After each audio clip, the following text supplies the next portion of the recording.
Nakaupo si Elena sa kusina, ang kanyang mga daliri ng nerbiyos na dumula sa kanyang screen ang telepono sa pangatlong beses. Ang mensahe mula sa tanggapan ng registry ay tila sinusunog ang kanyang mga mata. Mahal na Elena Leonidovna, hiniling namin ang iyong presensya sa aming tanggapan para sa pagbabasa ng kalooban ng iyong lola, si Anna Ivanovna. Ang kape sa tasa ay nawala na ang init nito, ngunit hindi niya napansin. 3 linggo na ang lumipas mula nang umalis ang matandang ginang, tahimik na tulad ng dati, na para bang makatulog na lang siya at hindi na muling nagising. Ang paggising ay maingat, halos matalik, halos 20 mukha, karamihan sa kanila ay kapitbahay ng asilum kung saan ginugol ni Ana ang mga huling taon. Binisita siya ni Elena minsan sa isang buwan, na nagdadala ng yogurt at sariwang magasin, habang tinanggap siya ng kanyang lola na may parehong matahimik na ngiti. Dumating si Ilnoshka, umupo, sabihin mo sa akin kung paano ang buhay. At sinabi ni Elena, ang gawain sa accounting, ang mga pakikipaglaban kay Dimitri, ang mga salungatan sa kanyang biyenan. Lalo na ang biyenan. Ang tanggapan ng rehistro ay amoy tulad ng lumang papel at murang air freshener, ang uri na sumusubok na magkaila ng amag na mailabis na matamis na amoy. Ang notaryo, isang babaeng may baso na nakabitin mula sa kanyang liig sa isang kadena, binuksan ang isang dilaw na folder at inihayag ng blanco, iniwan ka ni Anna Ivanovna ng 10 milyong rubles. Ang hangin ay tila nakataka sa baga ni Elena. 10 milyon? Bumagsak siya, tumitibok ang ulo niya. Paumanhin, magkano? Ang babae ay paulit-ulit, hindi sinasadya, habang inaayos niya ang kanyang baso, 10 milyon. Ngunit may mga kondisyon. Naramdaman ni Elena ang pag-iling sa lupa. Ang pera ay maaari lamang magamit upang bumili ng isang arian o mamuhunan sa edukasyon. Ano mang iba pang layunin at ang kapalaran ay ibibigay sa Care Charity Fund. At paano mo masusubaybayan?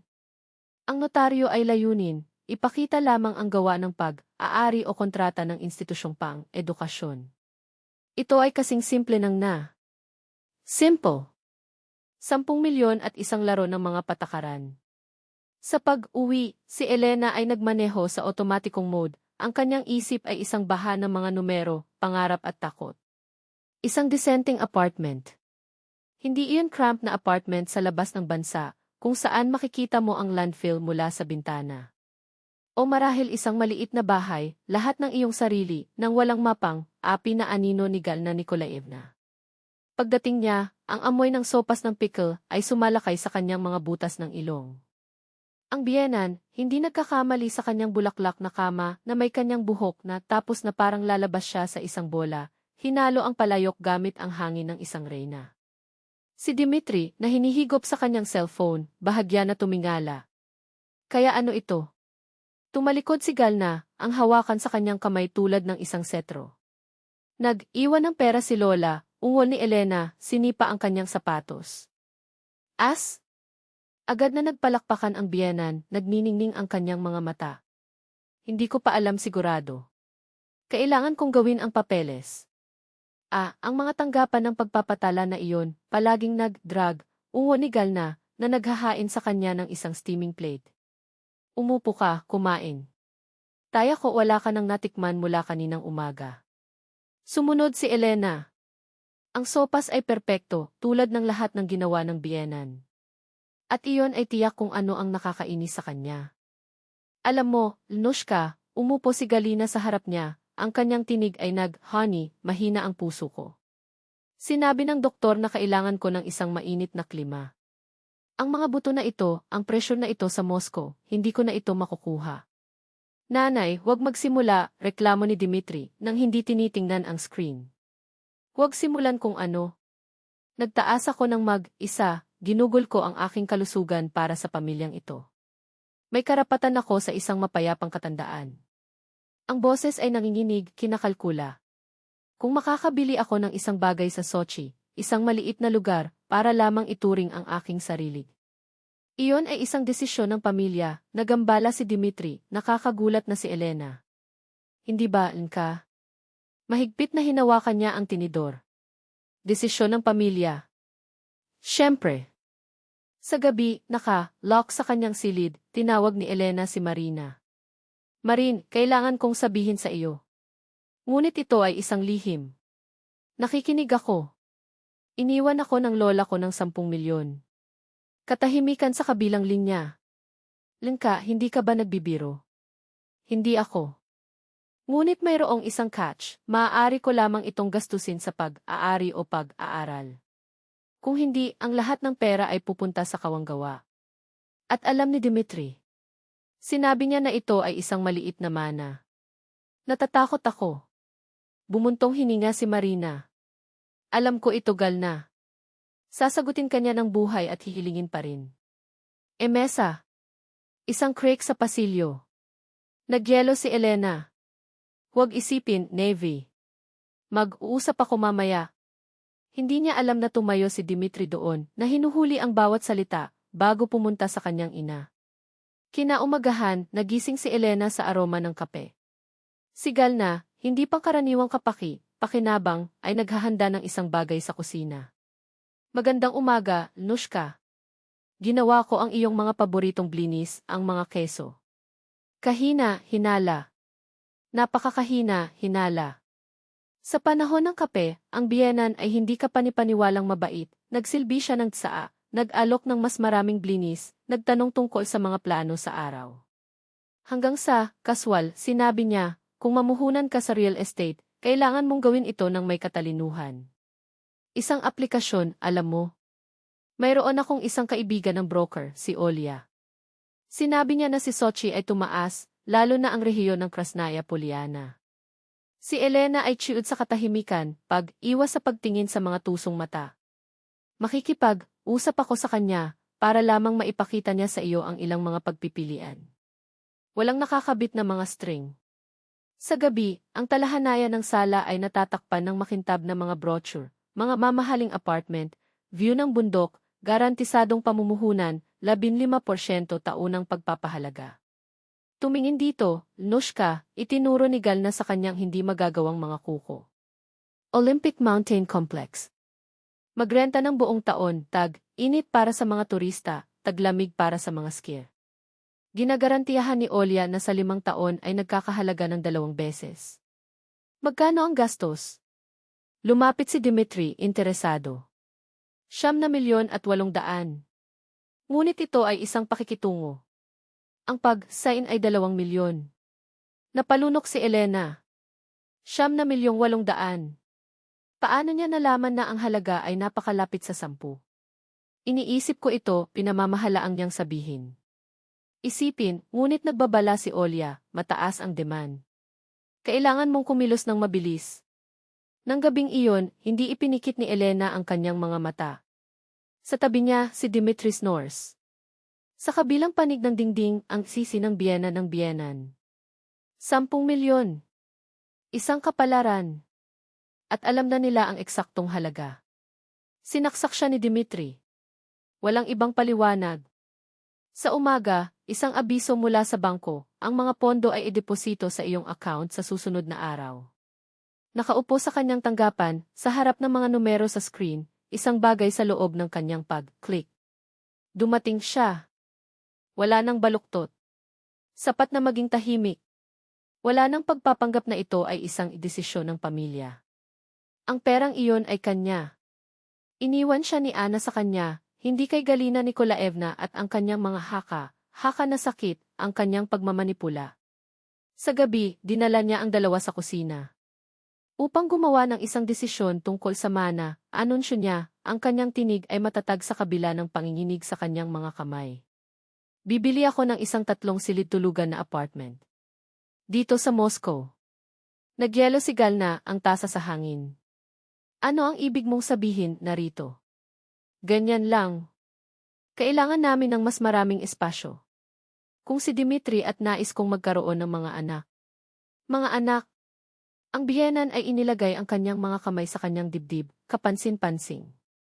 Anong mga bata sa aking puso sa estado na ito? Wala akong oras, Dimitri. Kumapit siya sa kanyang anak. Tubig, anak ko, tubig. Nanay, huminahon ka, nagmamadali siyang ibuhos sa kanya ng isang baso. Huminahon ka.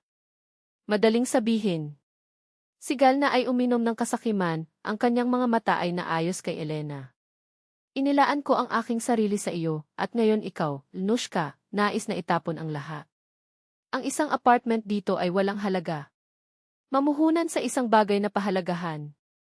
Napagpasyahan ko na, pinutol ni Elena. Ang desisyon ay nagawa. Tumayo ang biyenan, kumikinang ang kanyang mga mata. Mabuti. Tingnan natin kung paano ito napupunta. At umalis siya, sinampal ang pintuan. Bakit mo ito ginawa sa kanya? Tumingin si Dimitri sa kanya, nabigo. Paano ko hindi? Palagi siyang may gusto. Palaging may dahilan. Ngunit siya ay may sakit. Lahat ay may sakit, Dimitri. Ngunit hindi lahat ay hinihiling na bilhin namin sila ng isang bahay sa Sochi. Tinalikuran niya ang mukha niya. Malaki ka. Kinaumagahan, ang 10 milyon ay nasa account. Tiningnan ni Elena ang balanse sa API sa kawalan ng paniniwala. Binuksan niya ang isang website ng real estate at nagsimulang mag-browse, isang apartment na malapit sa subway na may isang paaralan sa block. O kaya ang isa pa na tinatanaw ang parke. Tumunog ang telepono. Hindi kilalang numero. Elena Leonidovna. Ito ang Konstantin Sergeyevich mula sa bangko ng Capital Credit. Mayroon kaming maselan na sitwasyon. Nagyelo siya. Ang iyong asawa ay kumuha ng pautang mula sa amin gamit ang iyong bahay bilang collateral. 2 milyon. Ang deadline ay ngayon sa 6 oras. Kung walang bayad, magsimula ang pagpapatupad ng utang. Ang mga numero sa screen ay lumabo. Ang kadiliman ay sarado sa paligid niya tulad ng isang kamao. Anong pautang? Ang lahat ng mga dokumento ay nasa pagkakasunod, nilagdaan na selyuhang. Lumilitaw din ang iyong lagda dito. Ang lagda ko? Wala na siyang nilagdaan. Ang tinig ng lalaki sa kabilang dulo ay nagpapanatili ng isang profesional. Halos walang malasakit na tono. Elena Leonidovna, umalis na tayo ng walang emosyon. Halika sa opisina, malulutas natin ito ng personal. Umiling-iling ang kanyang mga daliri habang dial niya ang numero ni Dmitri. Tumunog ang telepono at umalingaw-ngaw hanggang sa huli siyang sumagot, kasama ang boses na ito na lagi niyang ginagamit noong siya ay nagkakaproblema. Hello? Ano ito tungkol sa isang pautang sa Capital Credito? 2 milyon. Sa ilalim ng hypothesis ng aming bahay. O, Lena, huwag kang mag-alala, aayusin ko ang lahat. Para bang walang kapararakan? Para bang 2 milyon ang pagbabago ng sofa? Ito ay ang pagbabayad sa mga apartment. Sinabi ng aking ina, hindi matanggap na alok, kinailangan kong ma-secure ito sa lalong madaling panahon. Pagkatapos ng lahat, mayroon ka ng 10 milyon. Ano ang pagkakaiba? Naghang siya ng isang dry click. Ang galit ay sinunog na mas mainit kaysa sa takot.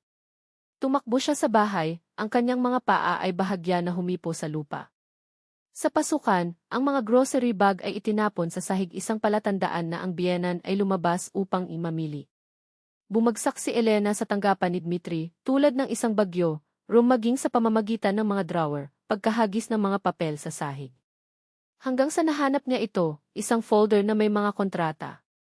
Prepagbili at kontrata sa pagbebenta. Gorny Olymp Complex. Krasnaya Polyana. Halaga, 1,800,000 rubles. Advance, bayad. Mamimili, Galina Nikolaevna Petrova, na kumikilos sa ngalan ng pamilya. Sumayaw ang lirik sa harap ng kanyang mga mata. 3 beses niya na binabasa ang dokumento, na parang ang lakas ng kawalan ng pag-asa ay maaaring magbago ng mga salita. Sa ilalim ng folder, pinisil sa pagitan ng maluwag na mga sheet ng papel, ay isang pangkalahatang kapangyarihan ng abogado. Pinayagan ni Dmitri Sergeyevich Petrova ang kanyang ina, si Galina Nikolaevna, upang pamahalaan ang mga pag-aari ng pamilya at mag-sign ng mga kontrata sa ngalan ng mag-asawa. Ang petsa. 1 buwan na ang nakalilipas. Ang parehong panahon kung saan siya ay nawala ang kanyang cellphone at hiniling na humiram sa kanya para lamang sa isang araw. Nag-vibrate ang telepono. Dmitri. Lena, nasaan ka? Ang iyong ina at ako ay naghihintay para sa iyo. Kailangan nating tapusin ang pagbabayad para sa mga apartment. Ayon sa kontrata, may isang pag-install lamang at ang deadline ay dahil sa 7 araw. Kung hindi tayo magbabayad, mawawalan tayo ng advance. Dinulas niya ang aparador sa sahig, ang kanyang likod na dumula sa malamig na kahoy. Isang bitag. 2 milyon ang sinipsip sa pautang, kasama ang kanilang nag-iisang bahay bilang collateral.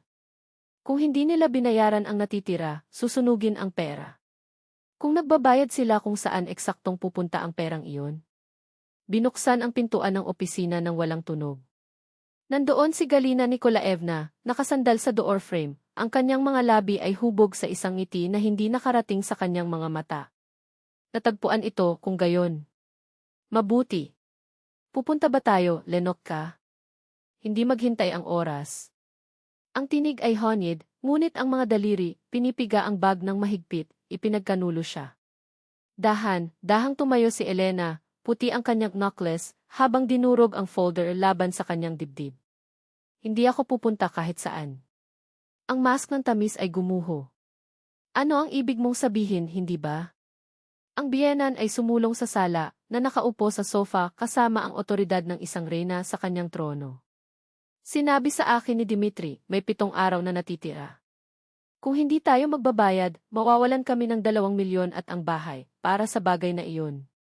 Tumawid siya sa kanyang mga binti, inaayos ang kanyang palda na may kinakalkula ng mga kilos.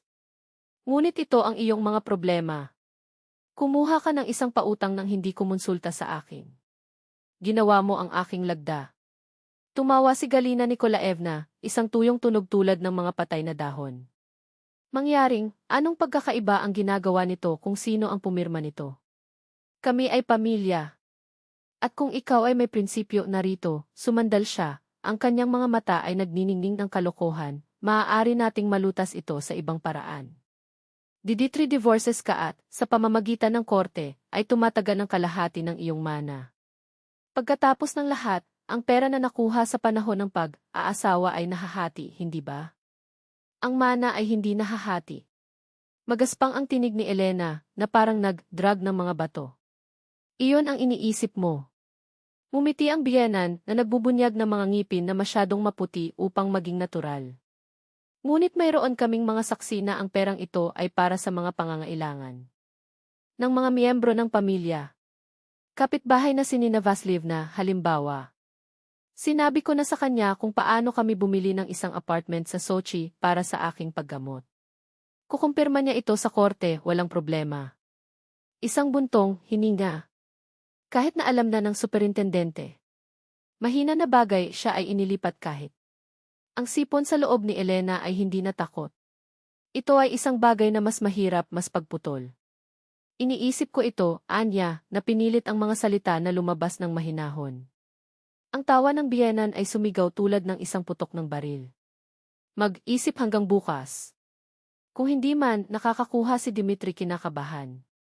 At alam mo kung paano siya makukuha kapag kinakabahan siya, hindi ba? Sa gabi, lock sa banyo na may gripo na tumatakbo upang muffle ang mga tunog, pinihit ni Elena ang kanyang cellphone recorder. Kailangan ko ng patunay. Kung dumating ito sa korte, ang bawat salita ay magiging isang sandata. Nang umalis siya, si Galina Nikolaevna ay nanonood ng isang opera sa sabon, mumunguya ng cookies na may isang walang pakundangan na ingay.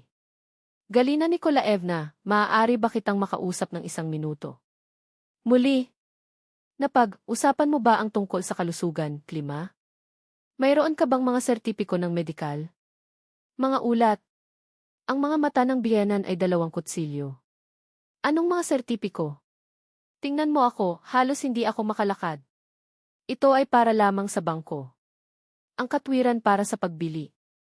Nadulas ang mask si Galina Nikolaevna ay tumayo ng dahan, lumapit hanggang sa maamoy ni Elena ang murang pabango at mamahaling kasinungalingan. Makinig dito, matalino. Alinman ka pupunta doon bukas at magbayad para sa natitirang mga apartment, o mga file ng Dimitri para sa diborsyo. Maunawaan. Tumango si Elena, ang kanyang mga daliri ay nagsisipilyo ng cellphone sa kanyang bulsa. Naiintindihan ko. Umiti ang biyenan na siyahan. Mabuti. Matulog ka na. Ngunit hindi natulog si Elena. Sa tabi niya, si Dimitris Norris, nakaunat sa kama tulad ng isang walang pasubali na hari. Sa 3:00 ng umaga, ang mga yapak na yapak sa pasilyo. Tinig. Bukas bibigyan mo ang ultimatum sa harap ko, bulong ni Galina Nikolaevna. Kung hindi niya binabayaran ang natitira, diborsyo ito. At huwag mag-alala tungkol sa pautang na iyon, ang bahay ay nasa utang na. Saan siya tatakbo? Paano kung pupunta siya sa pulisya? Ang tinig ni Dmitri ay hindi gaanong kumpiyansa kaysa sa araw. Sa anong patunay? Ang lahat ay tama. At mayroon kaming mga saksi na ang pera ay para sa pamilya. Sinabi ko na kay Nina Vasilievna at ang tagapamahala ng aari na bumili ka ng isang apartment para sa aking kalusugan. Sino ang maniniwala sa kanya? Isang pahinga. Bukod, sino ang magpapatunay ng isang kapangyarihan ng abogado mula sa ina hanggang anak? Iyon ay normal. Ang mahalagang bagay ay upang pindutin. Huminto si Elena sa paghinga. Naglalaro pa rin ang recorder. Kinaumagahan, ang agahan ay isang nakakagulat na teatro. Dmitri, madilim bilang isang bagyo. Galina Nikolaevna, radiant. Lena, kailangan nating makipag-usap, sinimulan niya, itinulak ang plato palayo. Pinindot niya ang pindutan ng record. Magsalita. Sa pamamagitan ng 8:00 ng hapon, inililipat mo ang natitirang 7.8 milyon para sa mga apartment. O nag-file ako para sa diborsyo. So what? Ang kanyang mukha ay nagulong. Kaya't kinukuha ko ang kalahati ng iyong mana. 5 milyon. Maunawaan. Half. Ang mana ay hindi nahahati. Makikita natin ang tungkol doon. Ang biyenan ay namagitan, matamis bilang lason. Mayroon kaming mga saksi na ang pera ay para sa paggamit ng pamilya. Alam na ni Nina Vasilievna ang lahat. Kahit na alam ng buong kalye na bumili kami ng isang apartment sa Sochi para sa aking paggamot. Sinaksak ni Dmitri ang kanyang kamao sa mesa. Magpas siya. Makita ka sa 6. Nang umalis sila, gumawa ng 2 bagay si Elena. Una, tinawag niya ang broker na si Olga. Olga, ito si Elena Petrova. Tungkol sa mga apartment na iyon sa Krasnaya Polyana, maaari mo bang ipadala sa akin ang mga dokumento ng nagbebenta? Siyempre. Ipapadala ko ito sa iyong email. Kalahating oras mamaya, dumating ang mga file. Ipinasa niya ang mga ito sa abogado na si Tatiana Sergeyevna. Inirerekomenda ni Marina na may isang mensahe, kailangan ko ng isang kagyat na pagsusuri. Ang sagot ay dumating sa loob ng 1 oras. At ito ay tulad ng isang suntok sa gat. Elena, mayroon akong masamang balita. Ang mga dokumento ay peking. Ang mga numero ng pagrehistro ay hindi tumutugma sa Rosregister. Ang mga address ay hindi umiiral. Ang mga seal ay malinaw na binubuo, maaari mo ring makita ito sa pag-scan. At ang pinakamasamang bahagi, Kras Polyana Invest, ay hindi nakarehistro sa EGREUL. Sa madaling salita, walang mga apartment. Lahat ito ay isang farce. Isang sandata. Napakahusay na pinagtagpi na kahit na ang mga peking lagda ay mukhang tunay. Ibinitin niya ang telepono at tinitigan ang dingding, karera ng utak niya. Pagkatapos ay kinuha niya muli ang kanyang cellphone. May isang bagay na nag-abala sa kanya ng maraming araw, ang baterya ay mabilis na naglalabas. Isang application na hindi ko naalala ang pag-install, System Monitor. Nag-click. Mga pag-record ng audio. Lahat ng iyong mga tawag mula sa nakaraang buwan. Kasama na ang isa kay Marina. Doon ito. Paano nalaman ni Dmitri ang tungkol sa 10 milyon? Ang pintuan ng kusina ay bumagsak. Bumalik si Galina Nikolaevna, tinanggal ang kanyang Amerikana na may ngiti ng tagumpay. Elena, nandyan ka ba? Halika rito. Lumakad siya papunta sa pasilyo, ang kanyang mga daliri ay nanginginig pa rin sa paligid ng kanyang cellphone. Umiti ang biyenan, nagniningning ang kanyang mga mata sa katiyakan na nanalo na siya. Nakipag-usap ako kay Nina Vasilievna ngayon. Masayang-masaya siya para sa amin. Sinabi niya na napakaganda na ang kanyang manugang ay bumili ng isang apartment para sa kanyang biyenan, para sa kanyang kalusugan. Hindi tumugon si Elena. Sa kanyang bulsa, tumatakbo pa rin ang recorder. At alam niya sa wakas kung ano ang gagawin. Nalaman din ng gusali ang lahat. Ipinaliwanag sa kanya ni Galina Nikolaevna na may matamis na ngiti, ang manugang na babae ay tumutulong sa amin, nagbabayad siya para sa isang apartment sa Sochi para sa akin. 10 milyong rubles. Halos malabo ang babae nang marinig niya ang halaga. Nagtitipon na sila ng mga testigo. Lahat ng eksakto tulad ng napagkasunduan nila ng gabing iyon.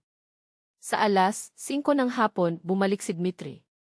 Ang kanyang mukha ay pula, ang kanyang hininga ay mabigat sa alkohol. Kaya, nagpasya ka na ba?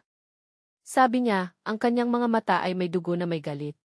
Dima, kailangan nating pag-usapan. Ang mga apartment na ito. Anong mga apartment? Umuwal siya, sinampal ang kanyang kamay sa mesa nang husto na ang pinggan ay nanginginig. 1 oras na natitira. Ilipat ang pera sa account ng aking ina.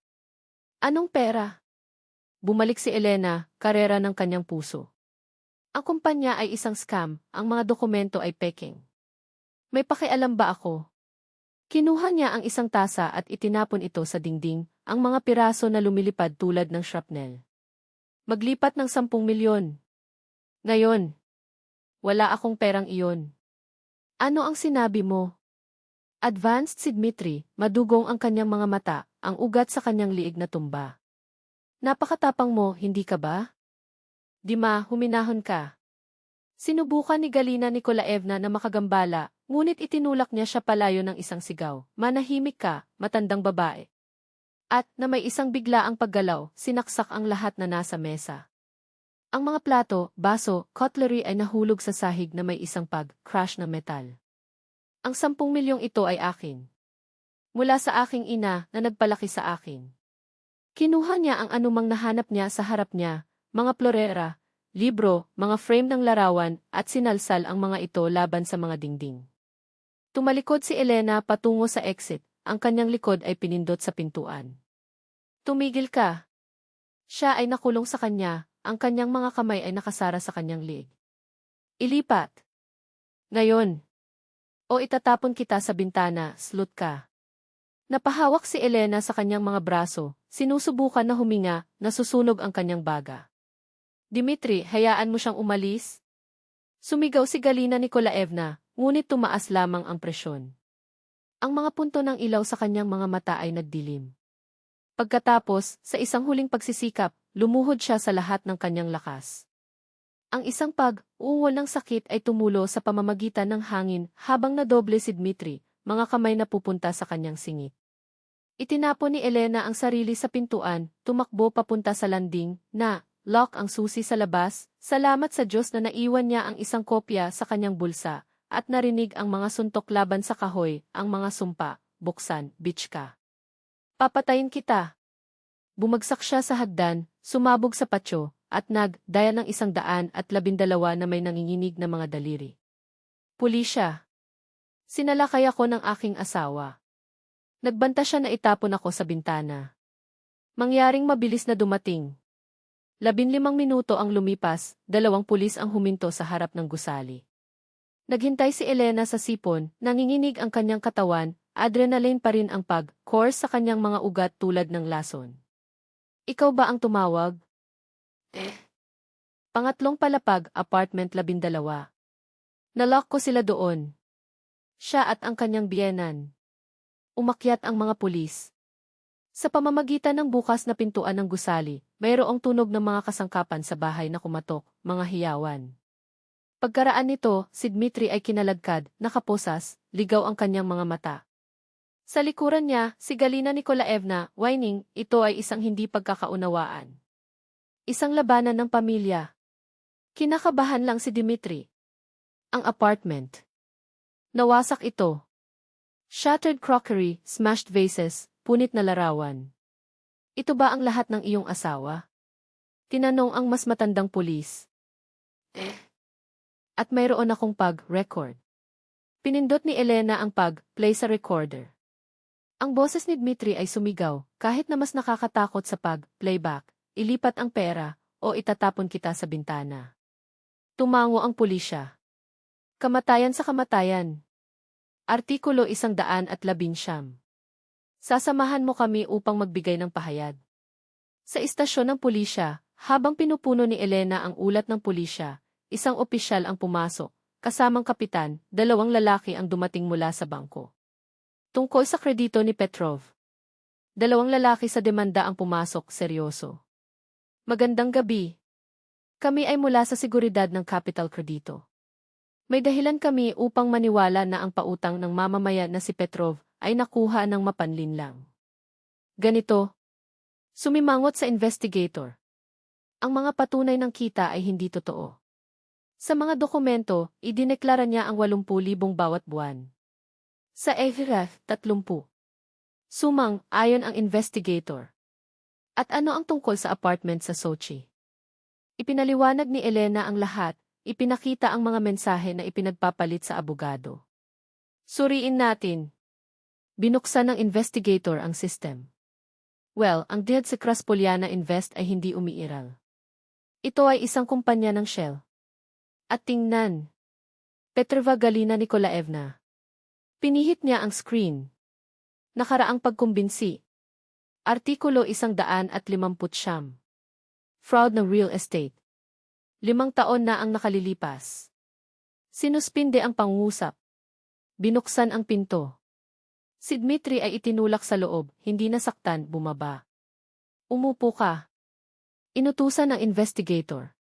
Sabihin mo sa akin ang tungkol sa utang. Ito ang aking ina na nagsabi kailangan namin ng isang advance. Nilikha ba ng iyong ina ang mga dokumento? Hindi ito sa akin. Tumingala si Dmitry, desperado. Ang kapangyarihan ng abogado upang pamahalaan ang mga ari-arian ay ang aking ideya din. Ngunit siya ang aking ina. Isang ina na may tala para sa pandaraya. Ano? Ang iyong maputlang mukha. Hindi ito maaaring. Ngayon, ano ang tungkol sa mga apartment na ito?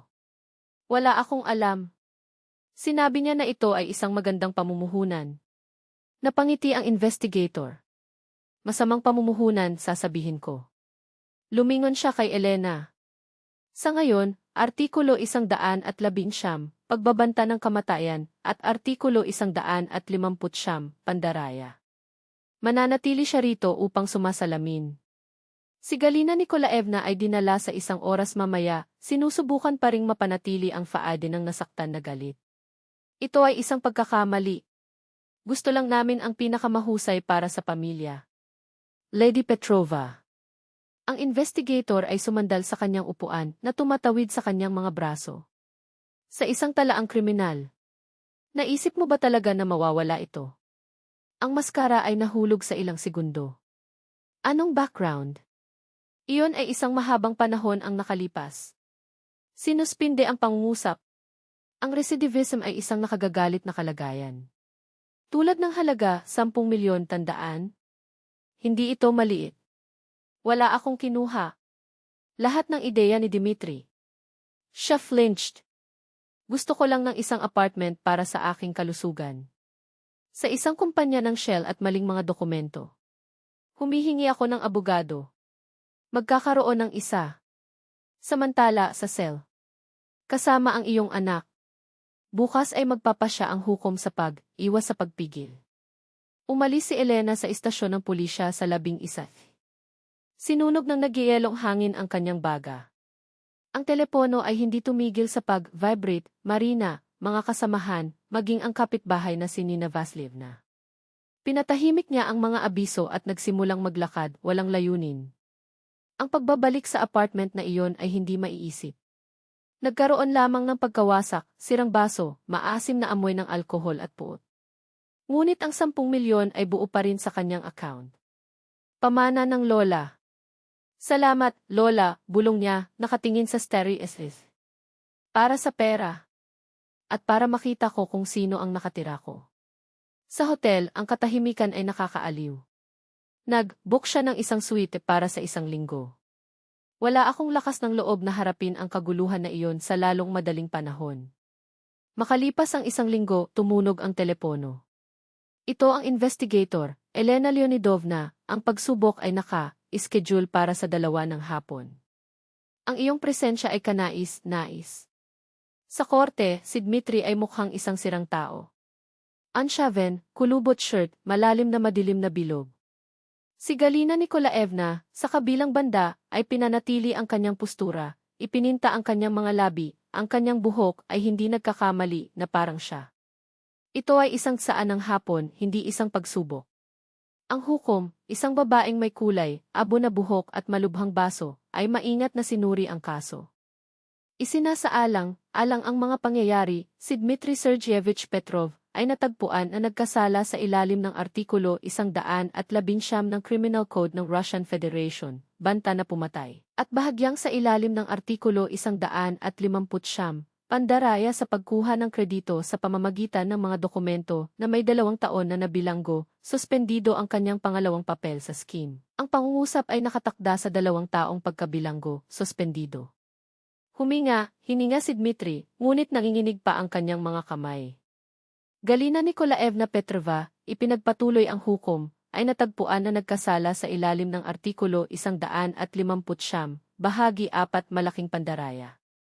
Isinasaalang-alang ang paulit-ulit na pagkakasala at ang kanyang papel bilang tagapag-ayos, ang pangungusap ay 3 taon sa bilangguan sa isang saradong rehimen. Ito ay isang kawalan ng katarungan. Tumayo si Galina Nikolaevna, kapansin-pansing. Ako ay isang may sakit na babae. May mga problema ako sa puso. Umupo ka. Sinulyapan siya ng hukom. Ang mga medikal na pagsusuri ay hindi nagpapahiwatig ng anumang malubhang kondisyon. Ang desisyon ay pangwakas. Siya ay inalis ng mga gwardya, ngunit bago umalis, lumingon siya kay Elena na maihitsura na puno ng puot na pinalamig nito ang kanyang dugo. Sa pasilyo, sinubukan ni Dmitry na lumapit. Lena, wait, hindi. Bumalik siya. Isang tanong lang, alam mo ba ang tungkol sa paniniwala ng iyong ina? Hindi. Sumusumpa ako, hindi. Kumusta naman ang kumpanya ng Shell? Nag-atubili siya. Pinaghihinalaan ko, ngunit sinabi niya na ginagawa iyon ng lahat. Lahat. Tumango si Elena. Naunawaan. Pagkalipas ng 2 linggo, dumating ang isang abiso mula sa bangko. Ang apartment ni Dmitry ay auctioned upang mabayaran ang utang. Walang responsibilidad si Elena, hindi siya kodebtor o garantiya. Ang abogado ng diborsyo, isang matulungin na binata na may nakikilalang mga mata, ay kumakalat sa mga papel sa mesa. CJ. Ang mana ay nag-iisa lamang. Pinirmahan niya ang mga dokumento ng walang pag-aatubili. Ngayon, sa wakas, malaya siya. Ayon sa Artikulo 36 ng Family Code, ang anumang pagtatangka upang hamunin ang kasunduan ay madurog ng batas, lalo na sa harap ng katibayan, blackmail, pandaraya, pagbabanta. Mayroon ka bang mga pag-record? Ang abogado, kasama ang kanyang panulat na nasuspinde sa kontrata, ay hindi na kailangang maghanap. Lahat dito. Dinulas ni Elena ang memorya ng EFP sa buong mesa. Magaling. Mabilis ang diborsyo. At ito ay. Pagkalipas ng 1 buwan, ang selyo sa pasaporte, ang sertipiko ng paglusaw ng kasal sa pagitan ng kanyang mga daliri, na parang hindi pa umiiral ang 5 taong iyon. Nag-iisa siya sa bagong 4 na silid-tulugan na apartment, na tinatanaw ang Moskova River. Ang mga kahoy na sahig ay gumagapang sa ilalim ng kanilang mga hakbang, habang ang ilaw ng hapon ay sumalakay sa mga panoramic windows. At doon, si Marina ay umiikot sa kanya, ang kanyang mga mata ay nagniningning ng pag-usisa ng isang tao na alam na ang sagot. Simple. Ilang metro? 120 at magkano ang binayaran mo? 8.5 milyon. At ang natitira? Ngumiti si Elena, pinapatakbo ang kanyang mga daliri sa gilid ng na-import na hapagkainan. Namuhunan ako sa aking sarili. SGE, Espanyol, mga kurso sa pamamahala. Palaging sinabi ng aking lola, real estate o edukasyon. Pinili ko pareho. Niyakap siya ni Marina. Tama. Hindi mo hinayaan na masira ang iyong sarili. At totoo ito.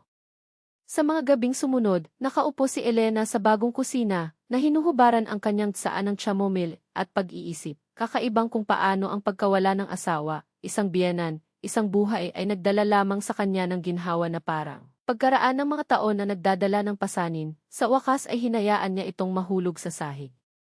Kahit na ang trabaho ay nagbago.